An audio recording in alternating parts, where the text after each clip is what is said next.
Bwana wetu Yesu Kristo, ninakuinua, ninakutukuza na ninakubariki wewe. Umenifanya kuwa chombo, na kile chombo ni wewe uweze kukitumia ndio kiweze kufanya kazi kamilifu kulingana na vile wewe unavyopenda. Kama vile umeandika katika kitabu ya John ya kwamba yale yote ufanyayo sio wewe unayo, ni ile ina Mungu anaifanya. Wewe sio wewe ulikuja, ila ni kutumwa ulitumwa. Sio wewe unanena, ila unanena yale Baba anayeyanena. Na mimi Bwana Jehova Jireh, asubuhi ya leo sina jambo lingine lolote lile Bwana isipokuwa tu kukushukuru na kukuinua, nikisema ya kwamba yale yote nitakayoyafanya hapa Bwana nisiyafanye mimi, ila Bwana Jehova Jireh wewe mwenyewe uweze kuifanya katika Roho wako Mtakatifu, yule aliyedhibitisha ya kwamba, aliyefanya niweze kuwa nimepigwa muhuri na zili ya kwamba nimeokolewa na Kristo Yesu ni mwokozi wa maisha yangu. Yeye afanyaye kazi kwa upana sana ndani ya mioyo yetu, naomba aweze kutufafanulia mambo yote kisawasawa kulingana na vile inavyohitajika. Na kuinua Baba yetu Yesu Kristo, ninakuinua wewe Mungu Baba na hata Roho Mtakatifu, ni kwa sababu ya matendo yako makuu. Siku ya leo Bwana, ninainua jina lako Bwana, lile linalotajwa na wengi na linafanya kazi kwa wale wameamini.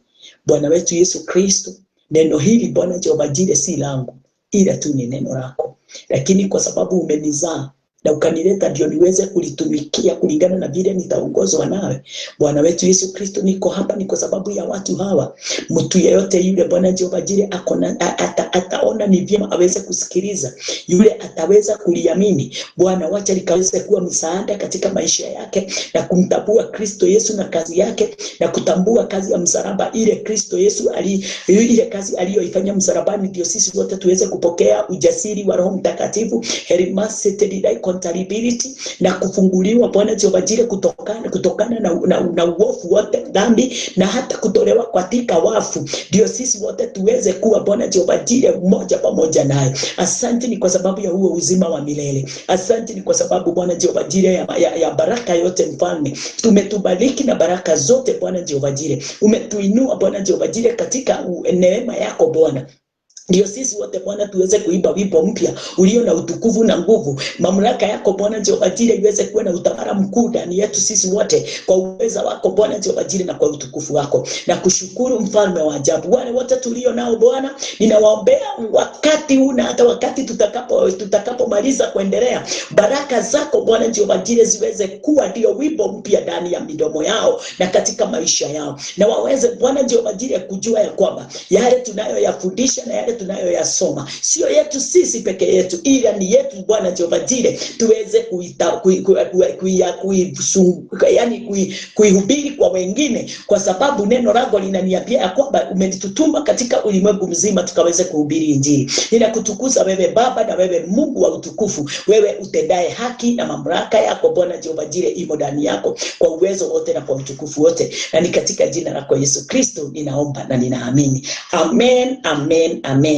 Katika nafasi ile ninashukuru Bwana ni kwa sababu neno lake liko tayari, na hilo neno tutalizungumza kupitia uweza wote wa Bwana kulingana na vile Bwana anavyohitaji tukaweze kulizungumza. Na katika nafasi hiyo ninakumbuka nimesema ninataka kunena kuhusu hata katika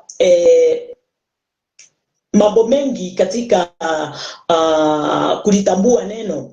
Mambo mengi tumeyatambua, hatujaitambua kwa siri.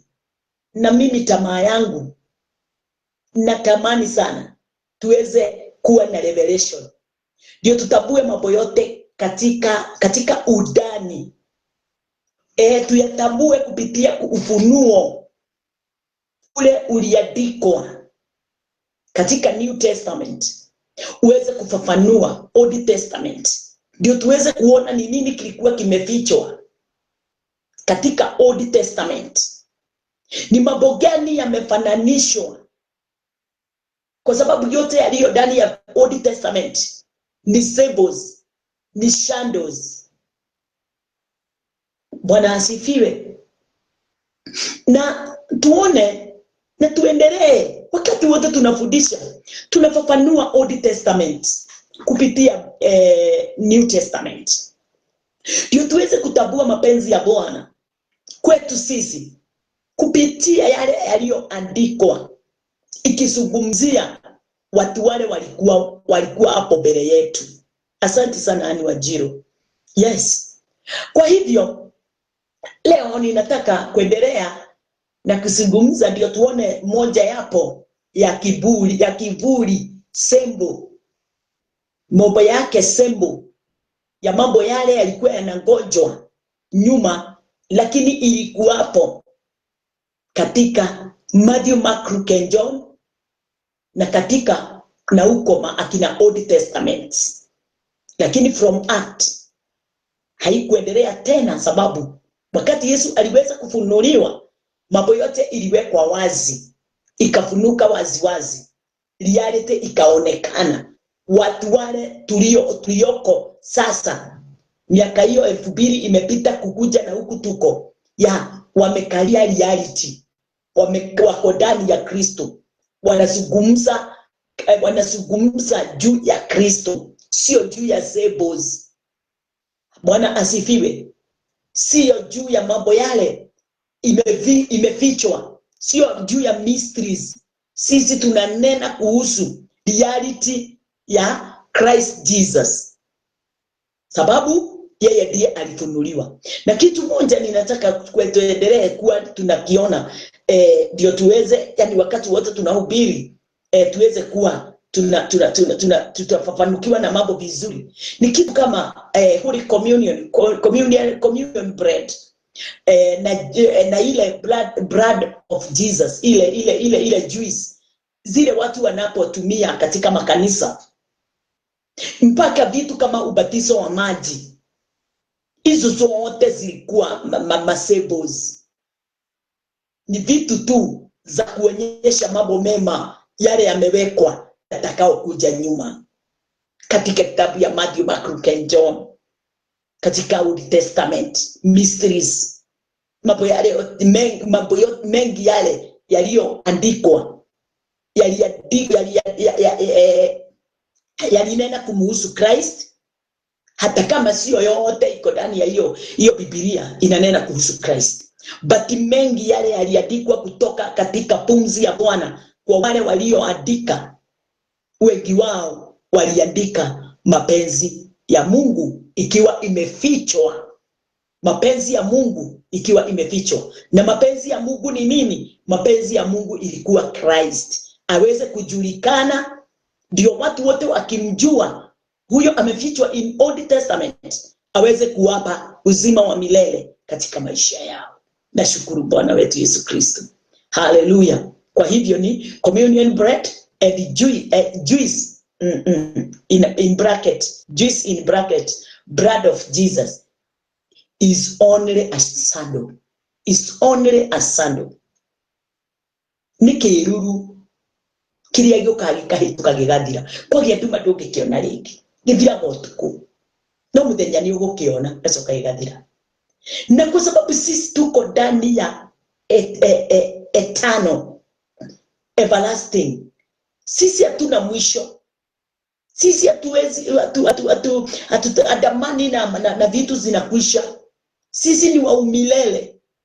Sisi tuko ndani ya yule alinena kuhusu umilele, na ndiye Christ Jesus, yule alinena kuhusu umilele. Lakini katika scriptures in Old Testament and Matthew, Mark, Luke and John, walinena kuhusu ni kama seasons, ni mambo yanayokwisha, mambo yaliyo na mwisho. Yesu yule alikuwa wakati wa Matthew, Mark, Luke and John, yule Yesu alikuwa wanaona alikuwa na mwisho, sababu alikufa katika kitabu ya John. Alikufa, alisulubishwa. Nasi tunazungumzia juu ya Christ, yule sasa aliye kutoka katika kitabu ya Mark, yule wa umilele, yule mambo yote yale aliyoyanena ni ya milele. ni uzima katika umilele wote. Bwana asifiwe. Nashukuru Bwana wetu Yesu Kristo. Jeni, ninashukuru sana nikikuona. Ninajua uko na time nzuri. Haleluya, Bwana asifiwe. Mahali pale, wakati yani tunajaribu kufungua macho ya watu wengi, ndio watu wengi waweze kuona. Watu wengi waache kuwa watumwa kwa watu wengi. Waache kuwa watumwa. Sababu watu wamefanyika kuwa watumwa. Watu wengi wamefanyika kuwa kutoka kuzaliwa kwao. Miaka 90 ni vipofu tu. Miaka 20 ni vipofu. Na kwa sababu tulifunguliwa macho, wale watataka kuamini, wataamini neno lile tunaendelea tu na kulisoma usiku na mchana. Bwana asifiwe. Wacha tuangalie neno kwanza tunaenda kuelezea kuelezea kidogo. Usiwe na haraka. Dukage na haraka, usiwe na haraka please. Ukiwa na haraka hautatambua mambo.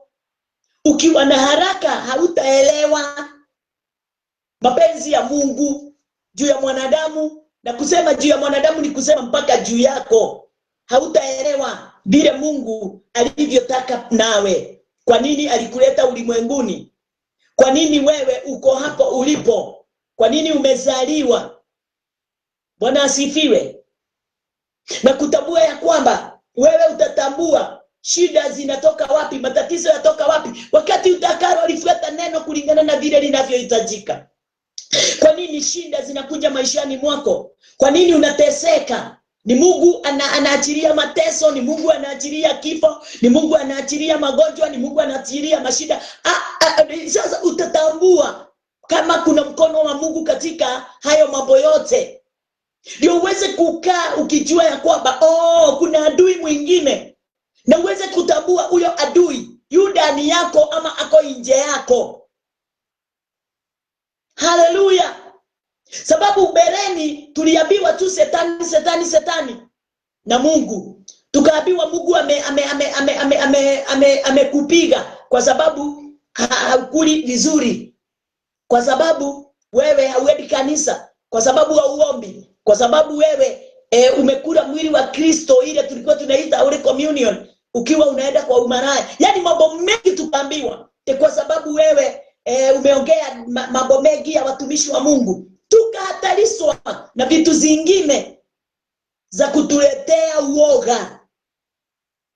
Kumbe mambo yale yote yanahitajika tuweze kutambua na kuelewa. Na hatuwezi itambua wala kuielewa kama hatujasoma neno. Ndio tuweze kujua pati ya Mungu iko namna gani, pati ya shetani nayo inanenwa namna gani. Pati yako nawe inanenwa namna gani, kwa sababu kila mtu ako na nafasi yake. Na ni lazima kila mtu atimize nafasi yake kulingana na vile anajua kama ama amelisoma. Kwa sababu hata huyu mnasemaga shetani anatumia neno hili tu kufanya kazi yake.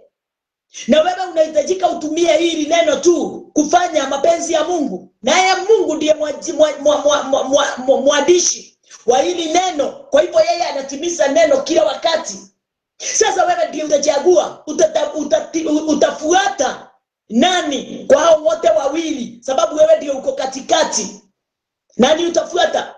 Ni yale Mungu aliandika na ile anahakikisha ya kwamba iko na faida kwa mwanadamu, ama ni dharau ile yule muofu Shetani alileta ulimwenguni ndio aweze kukudharau wewe, kwa sababu hawezi dharau Mungu.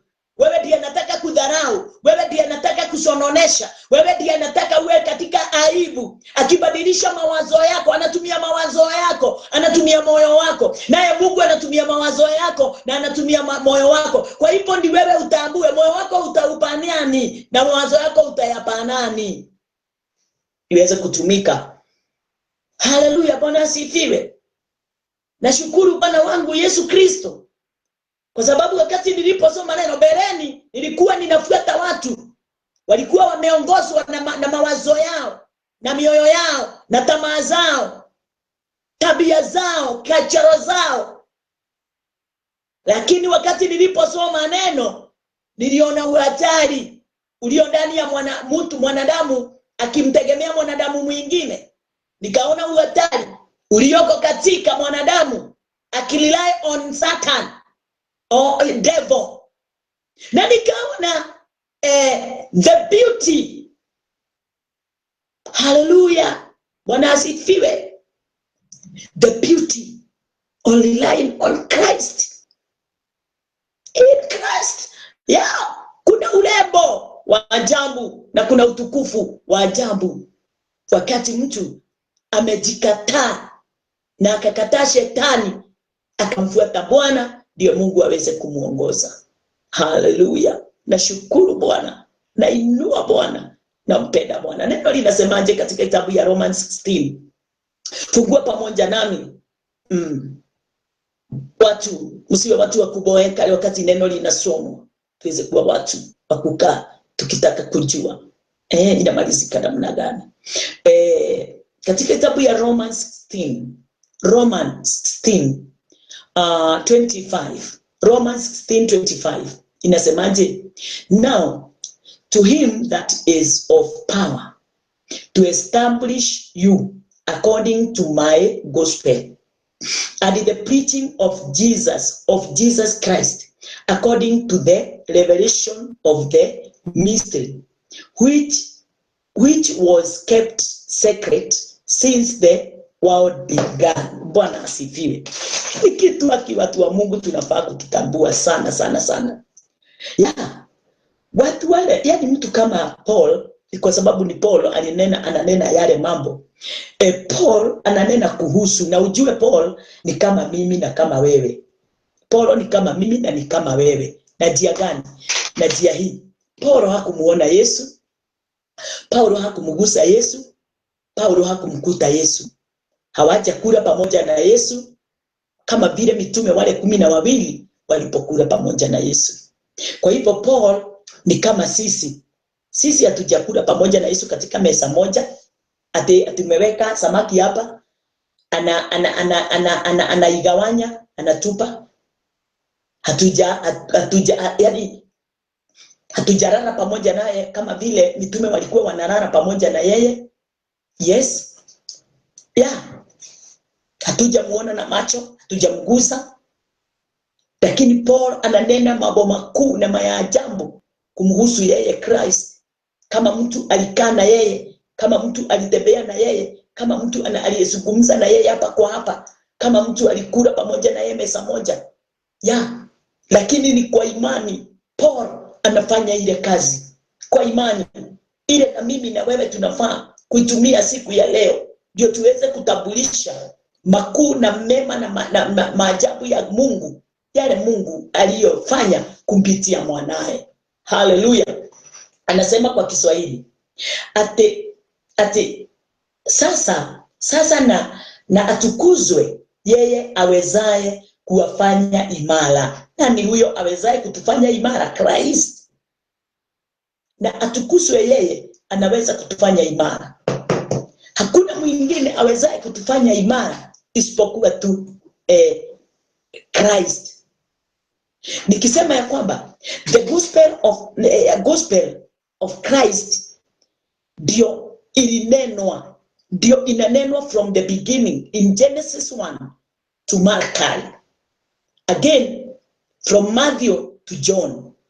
Ile neno linaonenwa ni la Christ. Bwana sifiwe.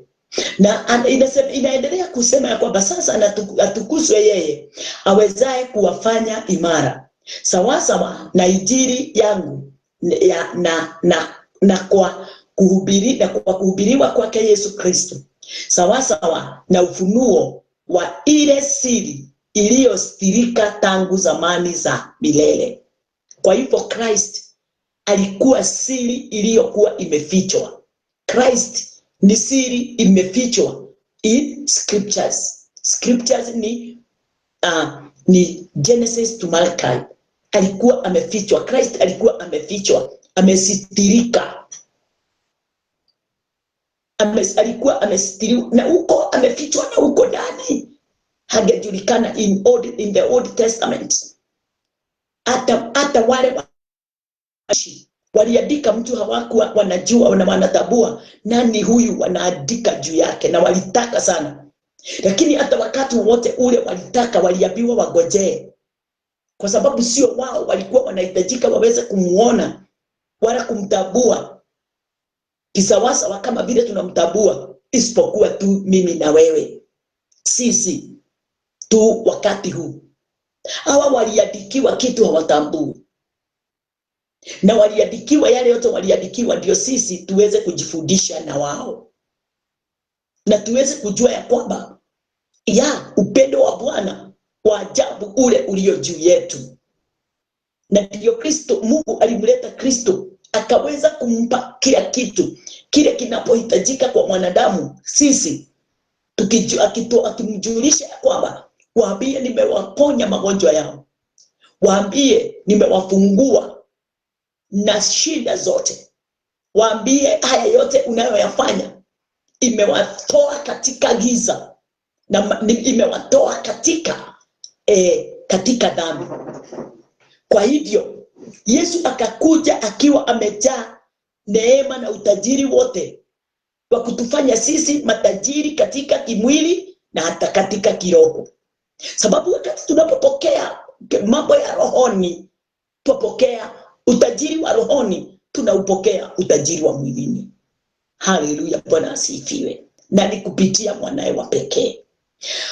Kwa number 26 kasema, but now is made manifest and by the scriptures of the prophets, according to the commandments of the everlasting God, made known to all nations for the obedience of faith. Ikadhihirishwa wakati huu kwa maandiko ya manabii, ikajulikana na mataifa yote kama alivyoamuru Mungu wa milele ili waitii imani. Bwana asifiwe. Saa hii iko wazi wakati iliponenwa na manabii. Sasa kwetu iko wazi sababu Mungu amefanya tukaweza kufafanukiwa, tukaweza kuitambua na tukaweza kuelewa yote yale inanena kumhusu Christ. Nikiangalia pamoja nawe katika kitabu ya Colossians, hebu tufungue pamoja nawe tu please. Katika kitabu ya Colossians,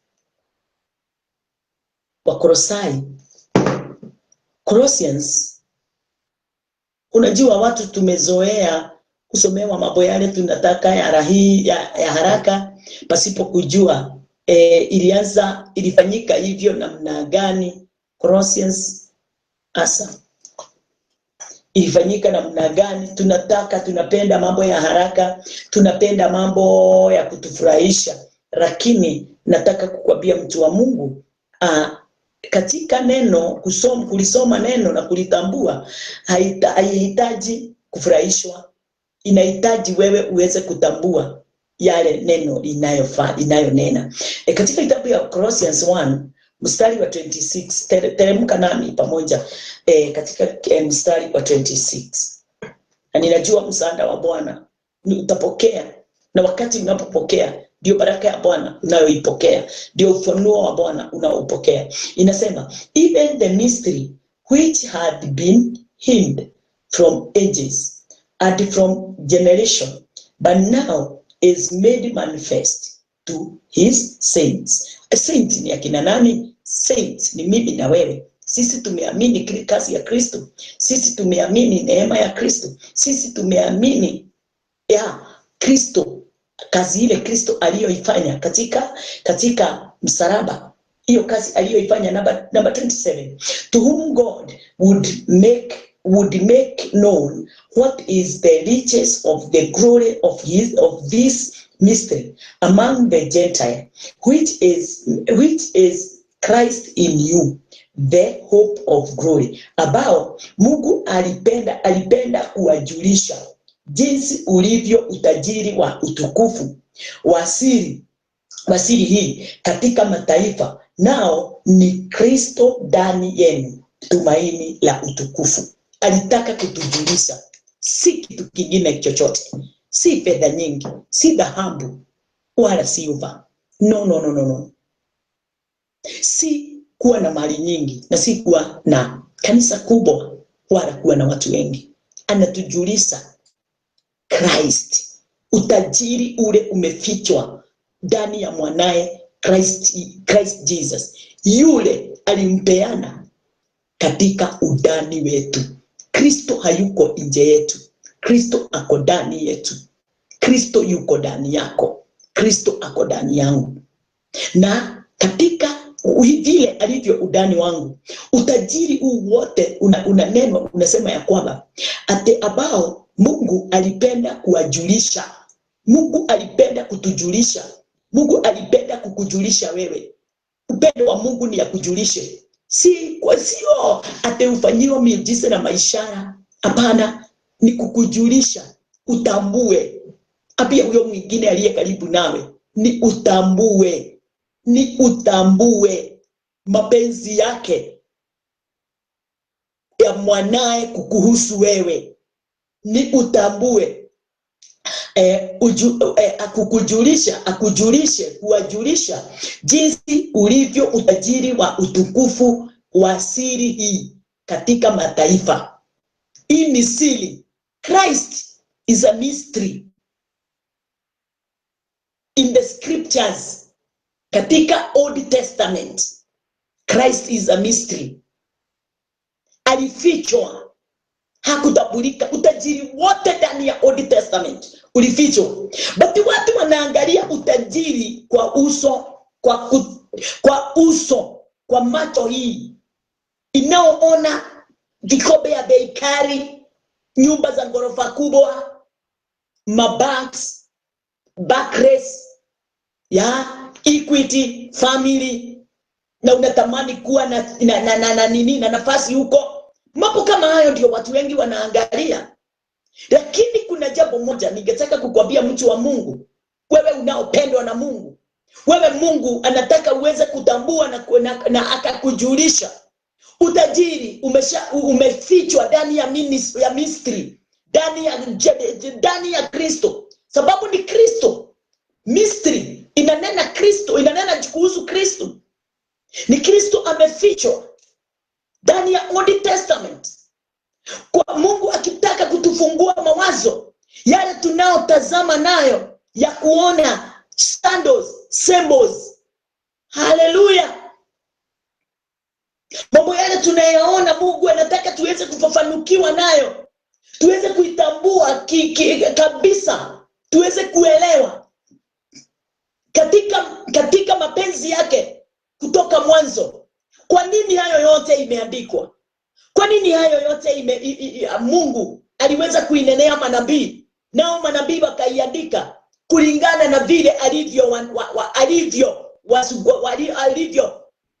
pumka ama alivyo wasugumzia katika udani wa maroho zao. Bwana asifiwe. Please. Mungu aliwanenea wale aliowachagua, hakunenea watu wote. Aliwachagua watu fulani ndio aweze kutia pumzi yake ndani yao. Ndio nao wale aliowanenea waweze kutujulisha sisi tufikiwe na injili inaonena kuhusu utajiri, nena kuhusu utajiri wa utukufu wa siri kwetu sisi wote katika mataifa. Kufa kusikwa, kufufuka kwa Kristo, kazi ile iliyofanyika katika siri, nao ni Kristo. Nao ni Kristo ndani yetu. Siri ile tuliyokuwa tumefichwa, ile imefichwa katika Old Testament, ni Christ Jesus in us. Ni Kristo yule alikuwa amefichwa, yule amebeba utajiri wote, uzima wote, urembo wote wa rohoni, na haki yote.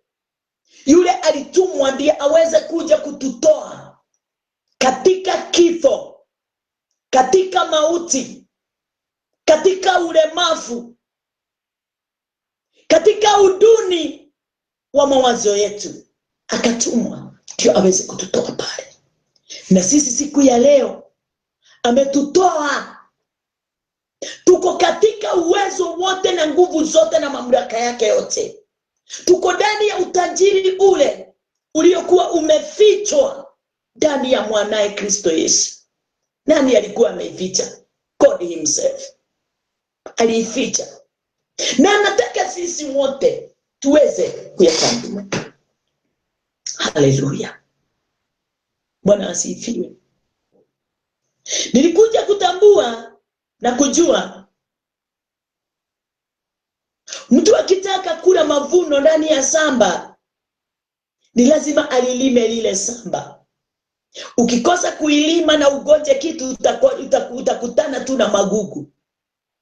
Utakutana tu na magugu na mimba na mishongoma ndio itakuwa imejaa katika ile shamba. Lakini ukitayarisha ile shamba, uitayarisha kwamba unataka kupanda chakula fulani, kwa kuitayarisha kule kunaoandamana na vile kunavyofaa na ile mbegu unapanda, utakula mavuno. Wakati wowote mtu atakaye lisoma neno from Genesis to Revelation kwa akili ya uungu, mawazo ya uungu, na kuamini na moyo lile neno umelisoma, na kuambia mtu wa Mungu, utafafanukiwa na ile mystery, utafafanukiwa na ile siri, utakula matunda yote yale yaliyo katika lile neno. Uzuri na ulembo na uponyaji na hata miujiza na maishara yale yamefichwa ndani ya hiyo neno, utakuta kabisa mtu wa Mungu umepokea. Oh, haleluya, Bwana asifiwe. Ni kwa kukaa chini kusikiliza na kujisomea neno peke yako, hata kama tunakusomea mambo mengine na wewe sasa kule kumebaki ndio kukumbwa. Usome ukiwa na akili ya kujua ya kwamba kuna kitu unakitafuta ndani. Kuna kitu unatafuta ndani. Usisome tu andiko ndio uweze kuwa ndani tu ya andiko. Mimi nilikuwa mtu wa kusoma andiko kwa sababu niko na Biblia. Na wakati wowote nilikuwa ninasoma, nilikuwa nina ufunuo wake ilikuwa tu hadithi zile zimeandikwa pale. Ukiona nikikwambia hapa ni kwa sababu nilipitia. Na ndio sasa ndio ninataka uweze kuelewa na kujua ya kwamba kuna kitu kimefichwa ya katika ndani sana. Na hiyo kitu ndio unahitajika uweze kufafanukiwa na utoke katika foolishness. Utoke katika stupidity. Ujinga wa ajabu umefunga mawazo ya watu wengi. Na ndio watu wanazunguka huku na kule wakitafuta miujiza na maishara. Miujiza na maishara sio baya, hata mimi naziamini. Lakini niliacha kuamini ya watu nikaamini ile sasa imeupika ndani yangu kutokana na kulisoma neno na kuwa na ufunuo wa Kristo Yesu, yeye mwenyewe yule aliyejaa utajiri wote wa rohoni. Miujiza na maishara zimo ndani yake. Kwa hivyo wakati ninaomwamini na neno limetuambia yu ndani yetu, miujiza ile na maishara yale yanafanyika ndani yangu kwa uwezo wote na kwa nguvu zote na kwa mamlaka yote, sababu ako ndani yangu, anayafanyia udani wangu. Bwana asifiwe. Hiyo ndio jambo moja inanifurahisha kwa kutambua maandiko na kulisoma maandiko na kufafanukiwa nalo kwa siri. Kwa siri. Nitakwenda rege kwa siri. Maundu mahithe maria mahithitwo andu aria ogi makaguuririo andu aria monekaga mahana oro uguo. Mwathani arogocwo. Haleluya. Andu age kwenda umenye ni mundu taũ niwe utarenda guthoma Biblia. Mtu mwenye yani ni mwerevu ni wewe. Mtu hata haununui Biblia, unayo na hausomi. Wewe unataka tu Sunday kufunguliwa ukaambiwa soma mstari huu, mnaenda nayo masaa mawili ama dakika 30 mnamaliza service. Wewe unapenda tu nyimbo, wewe umefika katika nafasi ate unapenda nyimbo lakini hautaki neno, unapenda tu maombi lakini hautaki neno. Kuna upumbavu ndani yako. Toka katika huo upumbavu. Nilikuwa ndani yake. Nilikuwa ninafikiria Mungu anajulikana kwa maombi. Nilikuwa nafikiria Mungu anajulikana kwa kuimba nyimbo si zenye hata zingine hasina njia, na zinaitwa gospel songs, na hazina njia. Ni nyimbo unaweza ibia hata wakubwa. Hallelujah. Naomba watu wa Mungu, wacheni tuweze kutambua nini kimefichwa na kimefunuliwa namna gani. Wacha tuendelee. Watu wa Mungu, soma neno pamoja nami katika kitabu ya 2 Corinthians. Tunaendelea. Wewe ninajua unataka nikusomee. Akaenda akatega samaki, na wakati aliweka gara yake katika mto ikatoka samaki nyingi kuliko. Unajua wewe dagamashio unapenda hayo ndio ikuja uweze kuelewa vile ilikuwa inaendelea hivyo. Kwanza tabua moyo wa Mungu kutoka mwanzo ulikuwa namna gani. Hizo parables vitu ziko na mwisho, uweze kutambua ziliandikwa hivyo na kwa nini. Katika kitabu ya 2 Corinthians, katika kitabu ya 2 Corinthians mstari 11:4. For if he that cometh preacheth another Jesus, whom we have not preached, or if you receive another spirit, which you have not received, or another gospel, which you have not accepted, you might well bear with him. Maana yeye ajaye akihubiri Yesu mwingine ambaye sisi hatukumhubiri. Wacha kwanza niongee juu ya hapo. Huyu ni mtumishi wa Bwana Paul, ananena na anatunenea mimi na wewe, akituambia kwamba mtu akikuja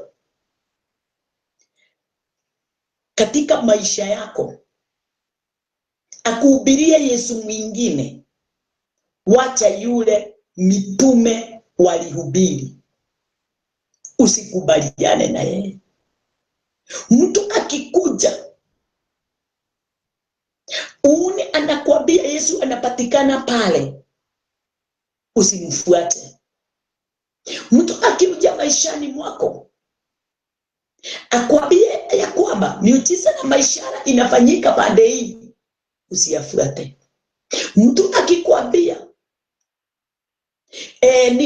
ate nabii fulani anaona watu hata wakiwa bali, ukifika tu hivi anakuita majina, usimfuate na usiamini, kwa sababu unahubiriwa juu ya watu badala ya Christ.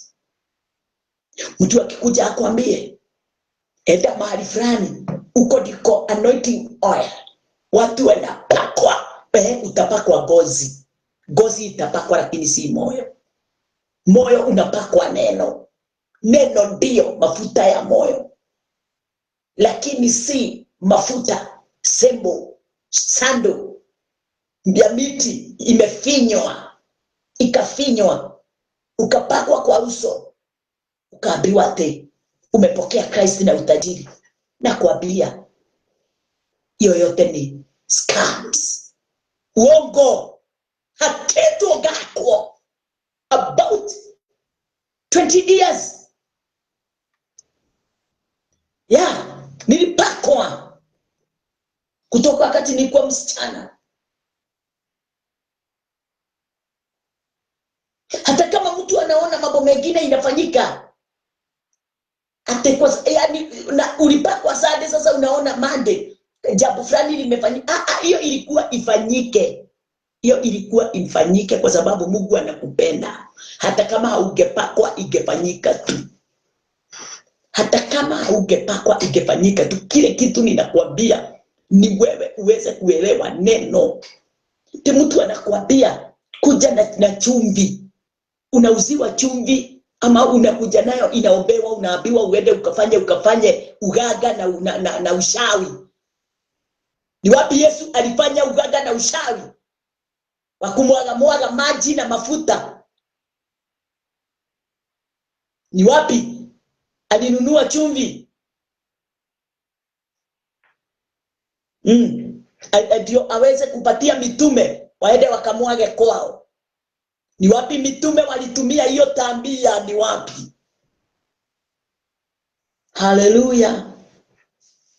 Watu wamefuata symbols pasipo kujua ya kwamba hata wakati ule Elisha na Elijah walikuwa wanatumia kamti wanaweka kwa maji. Hawaelewi hiyo mti ni word of God. Haleluya. Wanaweka kwa ile maji ni Holy Spirit. Wanasikia neno na Holy Spirit wakati ziko pamoja zinafanya kazi. Na mambo yote inabadilika, mambo yote inakuwa katika usawa.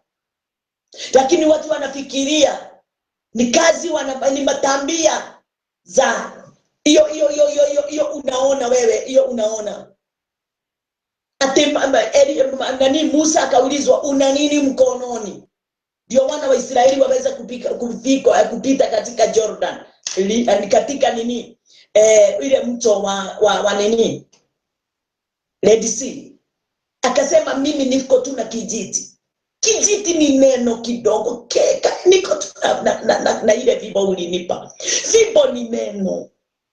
The word. Akaambiwa inua hiyo neno. Hiyo neno liko ndani yako, liamini. Hiyo umesema uko nalo, amini. Na hapa kutakuwa na njia. Amini. Amini hilo neno, amini Kristo. Amini Mungu. Na mambo yote itakuwa katika usawa. Lakini watu wamedanganywa, wanauziwa chumvi. Wanaambiwa bebe mchanga. Wanatafuta manabii. Wanaenda kukanyanga mashamba. Ndio role mugodocio kana na no urutaga ucio wakinyagiro. Ndio role kana kode guole tajira ni iriko cikionekaga migundeo. Yakinyaga gukahoerwe gitagwo indo.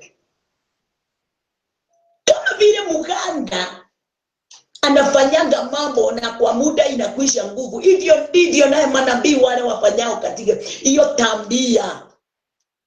Wakiombea watu na mambo ya uongo inafanyika. Yes, Paul akasema katika huo mstari, na ninajua wengi wamepotelea huko na wamefungwa macho wako huko. Huko ndio wamepotelea. Kiswahili inasema, maana yeye ajaye akihubiri Yesu mwingine. Yesu mwingine ni akina mafuta, akina handkerchiefs. Akina Holy Communion. Najua mimi ni unatanifanya kwa, lakini funguka jicho la ndani. Ndio uweze kuelewa vyema vile neno linavyoenda. Mwingine ambaye si hatukumuhubiri au akipokea roho nyingine msioipokea au injili nyingine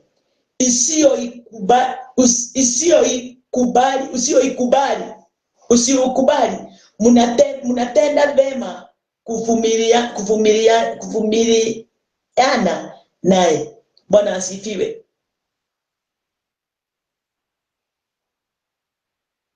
Mtu akikuja na kitu yenye ni tofauti na kile umeelewa, umefundishwa, sikubali kumfuata.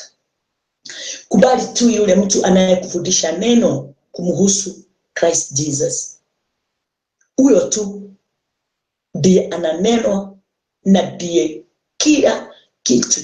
Ninajua wale wanaelewa kile ninanena wanafurahi sana. Ndio wanasema aki yenyewe nimepokea sehemu yangu ya siku ya leo. Yes. Alafu tukiendelea tunasema ya kwamba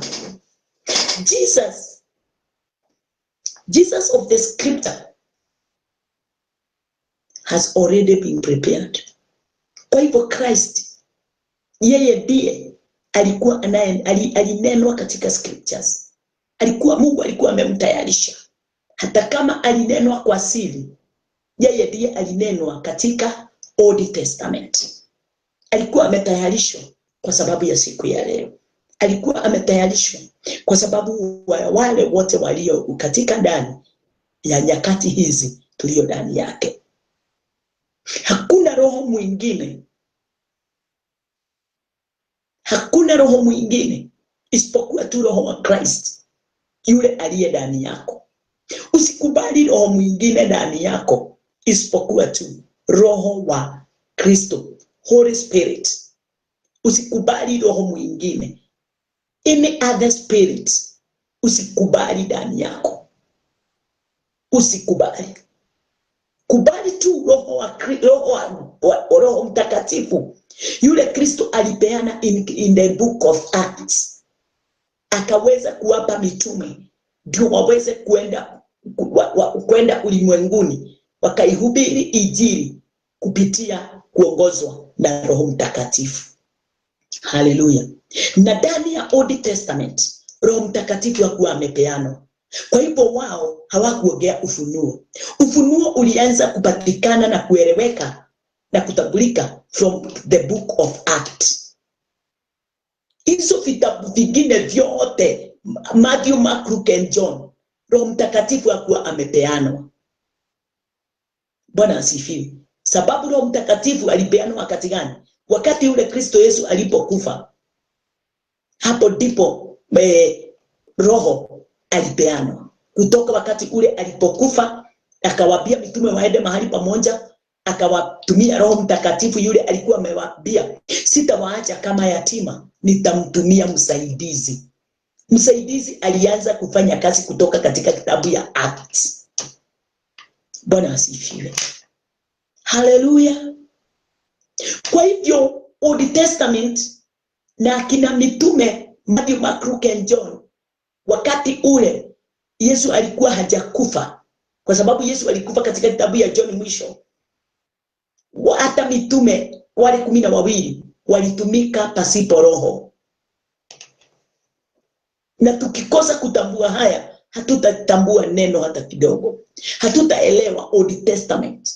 Kwa nini ni hadithi tupu? Haikuwa na ufunuo. Ni kwa sababu hawakuwa wamepewa Roho Mtakatifu. Kwa nini mitume walikuwa wanampinga Christ? Kwa nini mitume walikuwa wananena against? Kwa nini mitume hawakuwa wanaamini ile kazi Yesu Kristo alikuwa anaifanya hata wakati ule waliandamana naye in the gospel, for gospels book? Ni kwa sababu hawakuwa na Roho wa kuwaongoza na kuwafunulia yale Kristo anayafanya. Walikuwa wanaona tu nao wananena yao.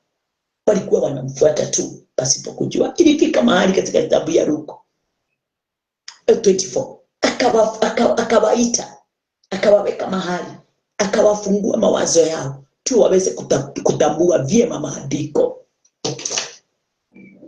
Haleluya. Bwana asifiwe. Kwa hivyo leo hii hatugojei. Leo hii ni kuamini yale yote yameandikwa. Yule ameandikwa kupitia Christ yu ndani yetu, amepeanwa ndani yetu. Usikubali, resist anybody who bring to you a new Jesus. Gospel yote ile haiandamani na Christ. Kristo mwingine amefananishwa. Toa fedha, toa tithe ndio ubarikiwe. Hapana. Kristo ama Mungu hatetemeswi na tithe. Kwa sababu kama anatetemeswa, sijui watu wangekuwa wapi. Wengine wangekuwa wanakaa kwa mwezi, Jupiter, Mars na hizo zingine zote. Kwa sababu ya vile wametajirika. Ni watu wachache wangekuwa na madege hewani, wacha gari na meli katika oceans. Sababu watu walimefanyika kuwa faithful na tithes, wakidanganyika na kudanganywa. Kristo yu ndani ya tithe, Mungu yu ndani ya tithe. Vile tu wanaenda wakitithe wanakuwa maskini. Vile tu wanaenda wakijitolea na kukula mesa, wanaenda, hata Biblia inasema wengine kwa sababu ya kukula pasipo kutambua wamegojeka magonjwa makubwa mabaya, wengine wamekufa, wamepooza wengine. Haleluya! Hii yote ni kwa sababu ya kutonjua moyo wa Mungu wakati alipokuwa anaandika maandiko, na kutotambua Old Testament vyema. Ni siri imefichwa, na yule amefichwa ndani yake ndio unafaa kumtambua na ile kazi aliyoifanya wakati alifanyika kuwa revealed. Bwana asifiwe. Haleluya! Usikubali kulinganishiwa Kristo na kitu kingine chochote na nguvu zake. Usikubali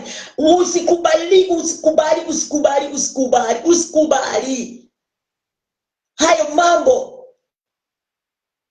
ya maji ya kisima ya Bethsaida unapewa uende ukaoge na kukunywa na kuweka kwa hiyo yote ni scams. Hiyo yote ilikuwa mifano. Hakuna handkerchiefs akina Paulo mitume waliuza. Haleluya! Walikuwa wanakuja na nguo zao na vitambaa zao, wanaguza akina mitume nazo, wanaenda kuombea wanaenda kuombea wagonjwa nazo, lakini sio wao waliwaitisha wala sio wao waliwapa. Walikuwa wanaamini shadows.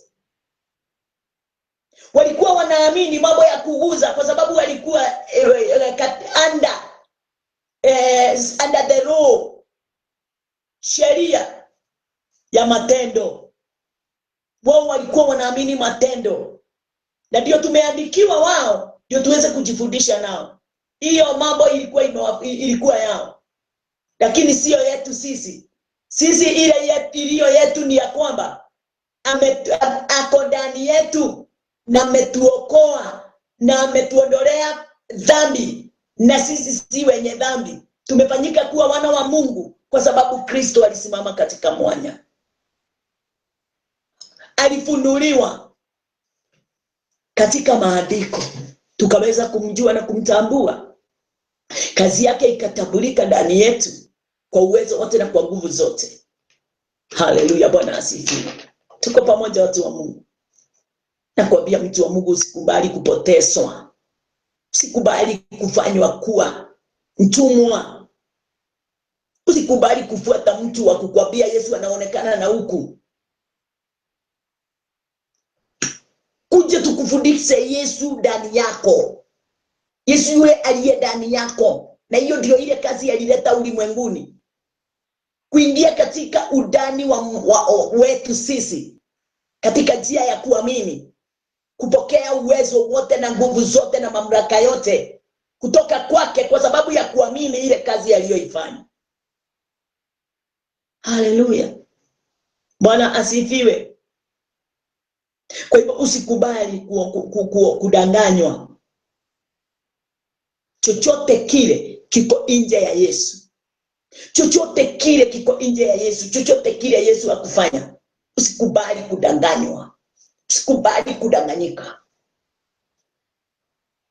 Usikubali. Yesu aliomba na Yesu aliamini neno. Kazi yake ilikuwa hiyo. Yesu aliomba na Yesu aliamini neno. Hiyo ndio ile kazi alifanya. Akawafundisha mitume nao wakaamini neno, wakamshukuru. Na ile kuomba ni kumshukuru. Wakamshukuru. Walimshukuru sababu walifanana na yeye. na sisi anataka tuweze kufanana na yeye, na kufanana kwetu na yeye ni kuamini neno lake. Wakati tutakapoamini neno lake, litapanga maombi vyema ndani ya mioyo yetu, litatuelekeza na kutufundisha mambo makubwa na maajabu katika maisha yetu. Haleluya.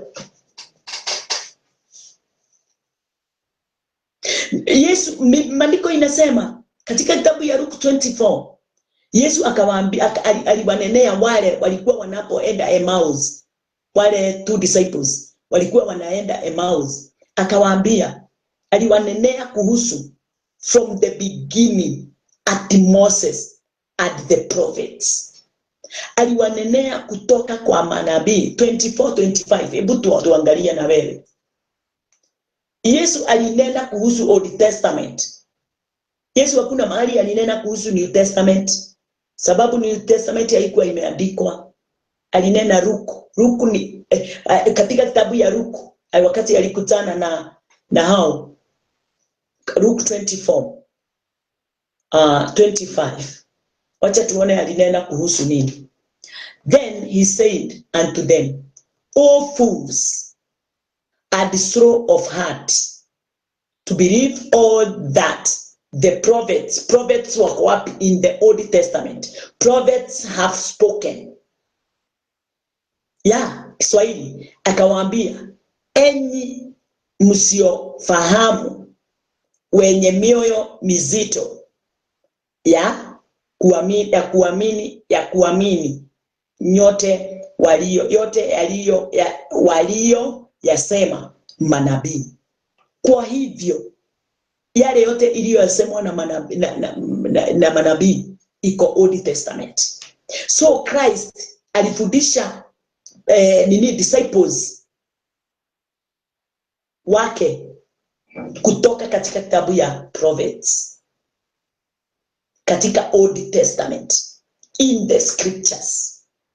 Na mimi ndio niweze kukufundisha, ni lazima nikupeleke katika scriptures from Genesis, sababu usipojua from Genesis yale yaliandikwa hapo na Moses, hata usome New Testament, usome ukiwa usome usiku na mchana, miaka yako yote, hautatambua kama hautaelewa Old Testament from Genesis 1.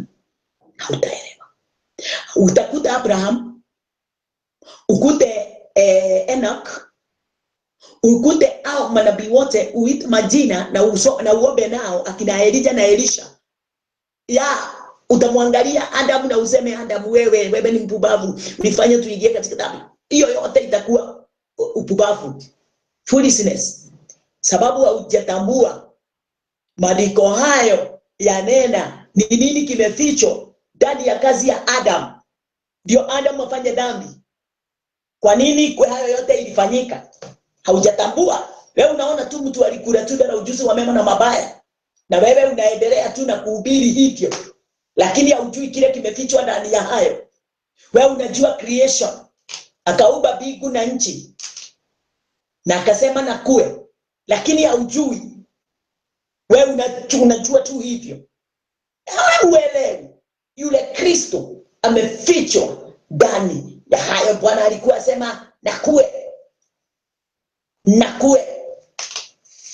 Adam and Eve wakati walipokula hiyo tunda ya ujuzi wa mema na mabaya, hata kama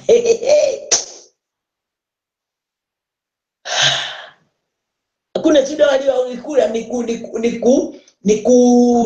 wali reject the word of God, wali disobey the voice of God, ikawa wamekataa kusikia maagizo ya Bwana, ikalinganishwa na kukula tunda la ujuzi wa neema na mabaya.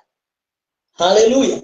Sababu watu wamefunga macho kutoelewa ya kwamba neno linasema ya kwamba hakuna kiingiacho katika kinywa na kwenda tumboni kinaweza fanya mtu aweze kuwa najisi, lakini kitokacho katika moyo, kutoka moyoni na kutokea kwa mdomo, sio cha kuingia cha kutoka. Cha kuingia kinapelekwa choo. Cha kutoka ni kile kiko ndani ya moyo. Haleluya. Na hiyo ndio kinafanya mtu aweze kuwa amenajisika. Adam na Eve walikula, wakaenda wakakunia ile tunda. Kama kama unataka hivyo, kama unataka kufafanuliwa, kile Adam na Eve walifanya, walikataa sauti ya Bwana. Kama vile unakataa neno la Bwana, unakataa sauti ile unanenewa, unaanza kulipinga, unaona kama halina faida, unataka kufuata mambo, kuingia huku na kule, ati huko ndio utakutana na Mungu. Mungu yu hapo, Mungu yu hapo, Mungu yu ndani yako, Mungu yu kwako. Hapa ndani ya nyumba ya Bwana tunakuja ndio tuweze kutiana nguvu, tukiexchange neno sisi kwa sisi, tuweze kutiana nguvu ya kuendelea mpaka wakati ule mwingine tena tutakutana. Mapenzi ya Mungu, neno linasema, na msikose kuwa mnakutana wakati wote. Hiyo ndio mapenzi ya Mungu. Haleluya. Neno likasema ati akawaambia, enyi msiofahamu, wenye mioyo mizito ya kuamini, nyote walio yasema manabii. Usipoanzia in the Old Testament, uweze kuisoma, uweze kufafanuliwa na mtu amelitambua vyema, asikuje kukubadilishia maneno kama vile tumebadilishiwa mapenzi ya Mungu, tukapewa mapenzi ya watu. Bwana anasema, nasikia Roho wa Bwana ananiambia hapa kuna watu watatu wako na 2000. Bwana anasema hakuna kitu kama hiyo. Hiyo ni uongo. Uongo, lies. Hakuna. Ngai ataithike kina mbeca ciaku akoyacoke agwitie. Ati Bwana anasema ukitoa utanunua shamba mahali fulani. Enda ununue kabla haujatoa, ukuje ushukuru. Akutume uende ukanunue. Ukimaliza kununua kuja ushukuru. Lakini sio akuitishe alafu akwambie enda ukanunue. Amekulipisa na amelipisa kazi ya Mungu. Na Mungu alipeana everything bure. Ngai aheanire indo ciothe free. Na Ngai ona akika maundu macio tutiari kuo, twakorire ekite. Koguo ona ndari undu endaga kuma kwi mundu ona aririkana niwe wopire wa muico niguo ndagateithie Ngai maundu. Ndakaugage nindekire nindanyiteire Ngai mwena uyu, nindaririkanirie Ngai haria hatire na gakonyo ekire wega. Hakuna kitu kama hiyo. Twakorire wira muthiru, tulikuta kazi imekwisha, msalaba tumekalia msalaba, kazi imekwisha. Tunatumikiwa na kazi hatukufanya, aliyafanya yeye mwenyewe. Haleluya. Tena we are not beggars. Ati saa yote sasa mtu anakufanya yani unahongwa, yani unaambiwa ukahongane, unaambiwa ukafanye ati ndio ufanyiwe. Hapana, Mungu wetu alitupa everything bure. Sisi ndio watu wa kwenda tukiombaomba. Sisi ndio watu wa kubembeleza Mungu ndio atufanyie kupitia watu wengine. Kwa nini yeye hiyo anaitisha si ambembeleze? Yeye ampe. Wira wa Ngai tukuruta ni tondu wa kwenda. Wewe ona thitima ni yagiriire kugurwo, we ukamigura. Wamenya wifi teno turatumira ni yagiriire kurihwo, we ukamiriha tondu wa kwenda, no ti kuhenio. Ukamenya wega niturafatara gukinyira andu aingi, tunawahitaji kuwafikia watu wengi. Gari inahitaji mafuta ya mtumishi, wewe unatuma pesa ya mafuta ndio watu wengi wafikiwe. Tunasaidiana kazi ya Mungu kwa moyo mkunjufu.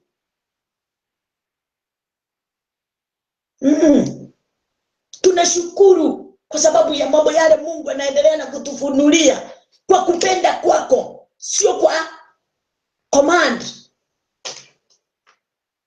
Sio kwa command. Mimi nikisikia kutenda, nikijua mahali nilitoka na yale nilijulishwa, nikaweza kujitambua. Hata nikipeana nini sioni kitu.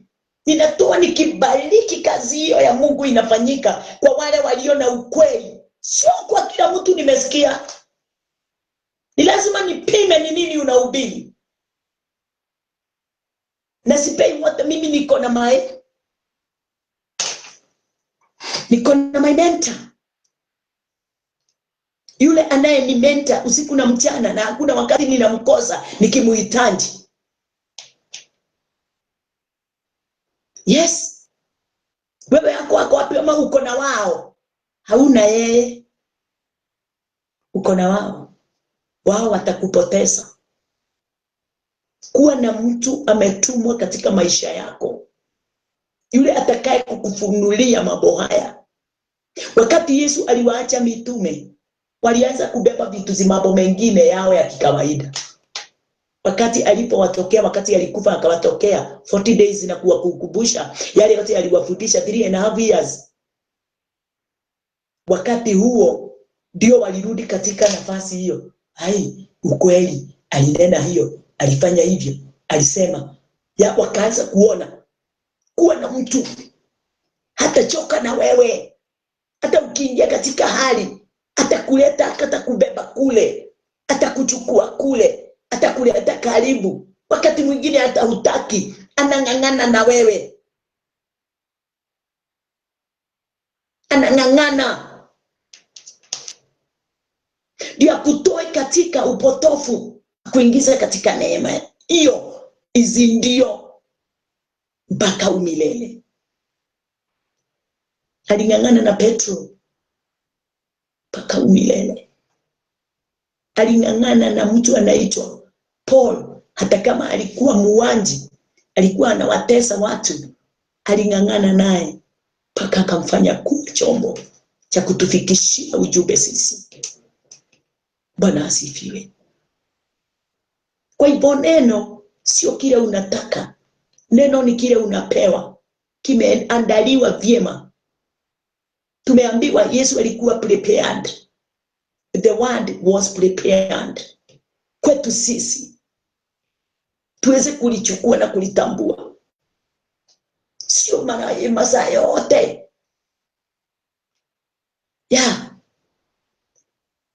Kuambiwa juu ya kijana mpotevu, a good Samaritan. Wacha ufundishwe kuhusu Old Testament, kwa sababu mambo yale ajabu sana imefichwa Old Testament, lakini New Testament tulipewa ndio iweze kufafanua. Kwa hivyo pasipo Old Testament, New Testament haina maana. Pasipo tena New Testament, Old Testament hawezi ijua wala kuitambua. Imefichwa, haina maana. Bwana asifiwe. Ndio nakwambia napenda kufundisha. Juu si kufundisha, ni Mungu amenihurumia. Nikakutana na yule aliyekuwa wa moyo wa Mungu. Akaniambia, Lydia, kaa chini nikupe siri. Na wakati aliponipa siri, mpaka wa leo hiyo siri inaenda tu ikipanuka. Hata kama ninapitia mazito kama Joseph, inaendelea kupanuka mpaka watu wale wote Mungu amewapeana katika mkono wetu waweze kufikiwa na Injili, na waweze wote kumrudia yeye, na waweze kutambua yale yote yaliyofichwa. Na nikiwa pale Kesho ndio tutaweza kufungua kutoka kitabu ya Matthew. Lakini leo nimefikisha katika hiyo kitabu ya Luke 24:25. Aliwaambia, nyinyi wapumbavu wenye udogo wa akili wasiotambua. Amuoni hata Christ alianzia from in the beginning, at the beginning.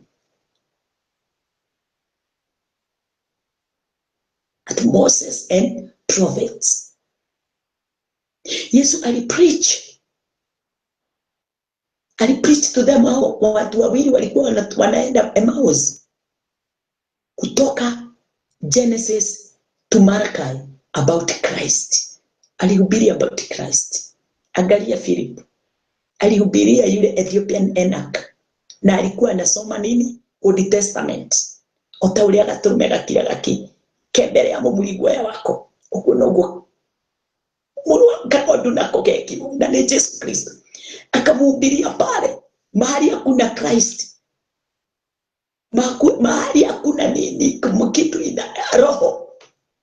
Philip akamfunulia Ethiopian Enoch kuhusu Christ. Amefichwa ndani ya huo mstari katika kitabu ya Isaiah 53. Akamuonyesha Yesu. Mpaka Philip Ethiopian Enoch akamwambia, na nini tuongoja na hiyo maji? Holy Spirit, neno unanifundisha ndio Roho Mtakatifu. Neno ndio ufunuo. Nimetambua kitu. Akatambua. Kutambua kule kupitia neno ni kupokea Roho Mtakatifu. Ndio ubatizo. What is baptism? Giving of the Holy Spirit. Bwana asifiwe. Hallelujah. Nakupenda. Time yangu hainipei nafasi. Na ninapenda sana. Najua uko na kazi nyingine unaenda kufanya. Na kwa hayo mimi nitaomba. Kesho tutaanzia hapo.